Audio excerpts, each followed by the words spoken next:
Don't store up where moth and rust destroy. Don't store up treasure here on earth. Don't put all your eggs in one basket here, because it's going to fade away. It's going to be destroyed. It's going to go away. And I love this because it's been encouraged me so much, because I left St. Joseph and could have had so much more money if I stayed. And we could, and people are like, you shouldn't go, it costs a lot. I mean, it's ridiculous. But then it's like, wait, these verses are true.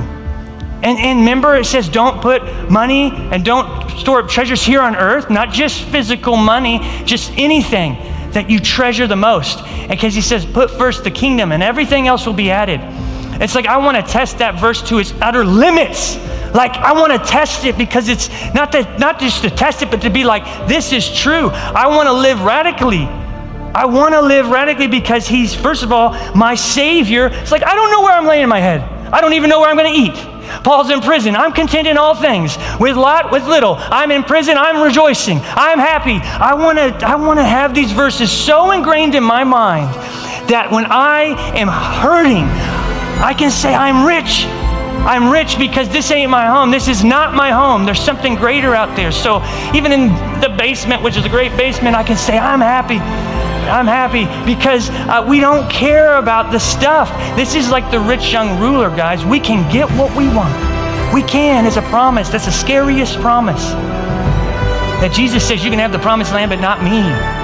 He says to the rich young ruler, what do I need? And he's like, you got to give up the one thing you treasure most. He says, you lack one thing. One thing. One thing's too big in your life. For him, it was money. You could be the girl. You could be the boy.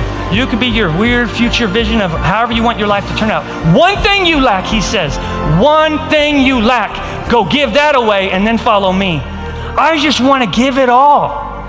And I want to bank it because I know 2 Corinthians 5 says you will stand before God to give account. And I want to just be like, I laid it all at your feet. I laid it. I mean, we got some money saved, but we're starting to give it away, and it's exciting.